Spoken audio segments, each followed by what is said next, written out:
Hi, and welcome to another episode of the Mortgage Morsel. Hope everyone had a great week.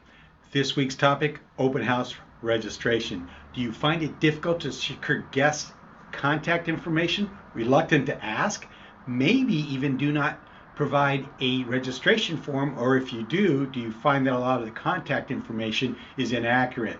Well, I have a strategy that can help secure registration and minimize inaccurate information. So imagine having 10, 15, or 20, maybe more contacts to follow up with to ask about what they thought about your open house.